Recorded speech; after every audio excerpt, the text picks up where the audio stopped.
আমরা মেয়ে রেডি হয়ে কোথায় যাচ্ছি জানেন? আমার ছোট্টবেলার বান্ধবী পিঙ্কির সাথে দেখা করতে। দীর্ঘ 10 বছর পর আজকে আমাদের আবার দেখা হবে। ও আসবে ওর বেবিদেরকে নিয়ে, আমি গিয়েছি আমার বেবিটাকে নিয়ে। ক্লাস 3 থেকে আমরা এই একই স্কুলে পড়াশোনা করেছি, তারপর দুজন একই কলেজে পড়েছি। তারপরে লাস্ট ওর সাথে দেখা হয় আমাদের আরেক বান্ধবীর বিয়েতে।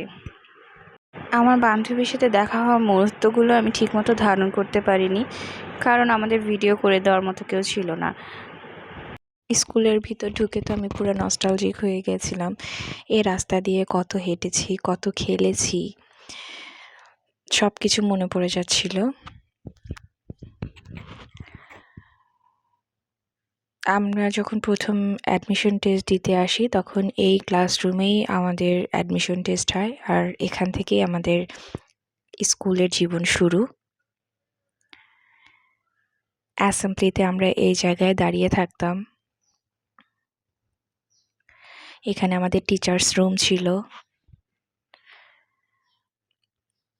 আর এই সামনের দিকে ছিল আমাদের ক্লাসরুমগুলো, যেগুলো এখন ভেঙে ফেলেছে, নতুন করে ক্লাসরুম তৈরি হচ্ছে।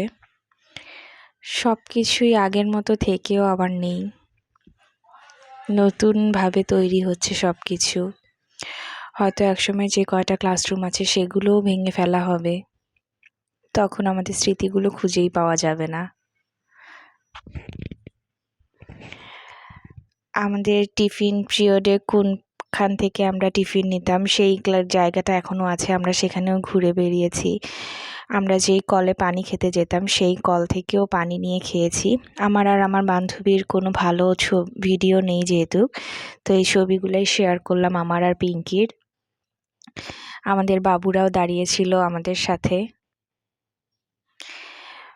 ওদেরকে দেখে মনে হচ্ছিল যে আমাদের ছোটবেলাগুলো দৌড়ে বেড়াচ্ছে আমাদের চোখের সামনে। এখানে একটা হল রুম হয়েছে, এটা আগে হোস্টেল ছিল, ভুতুড়ে হোস্টেল বলতাম আমরা। আর ওটার সামনেই করেছে পার্ক, আমাদের সময় সব পার্কটার কিছু ছিল না।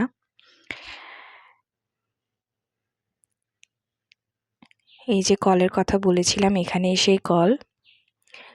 পিঙ্কি বলল এত কষ্ট করে এসেছি, পানি খাবো না, তো পানিটাও খেলাম আমরা ওখান থেকে।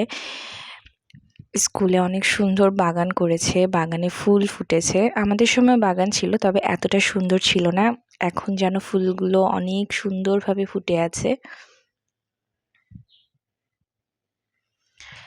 আমাদের চলে যাওয়ার সময় এসে যায়। আমরা যখন বের হচ্ছিলাম তো তখন হঠাৎ মনে পড়লো যে এখানে একটা পদ্ম পুকুর টাইপের বানানো ছিল। তো আমরা সেখানে যাই এবং দেখলাম যে ওটা এখনো ওভাবেই আছে। বের হওয়ার সময় মনে পড়ে গেল তাল সুপারির কথা, পাম গাছ যেটা বলে।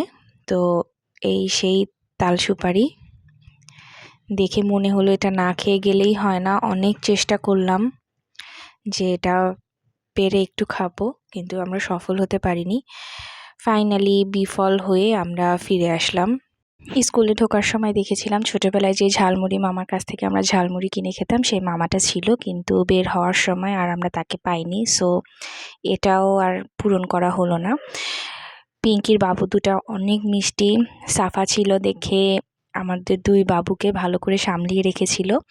আমরা অনেক ঘোরাঘুরি করলাম, স্কুল থেকে বের হয়ে কলেজের পাশ দিয়েও ঘুরে আসলাম। তারপরে আরএমসি শপিং মলে যেয়ে বসলাম ফুড কোর্টে। ওখানে পিঙ্কি আমাকে দই ফুচকা খাওয়ালো। আমার রংপুরে নেমেই দই ফুচকা খেতে ইচ্ছা করছিল, পিঙ্কি সেই ইচ্ছাটাও পূরণ করে দিল। থ্যাংক ইউ দোস্ত, এত সুন্দর একটা দিন দেওয়ার জন্য।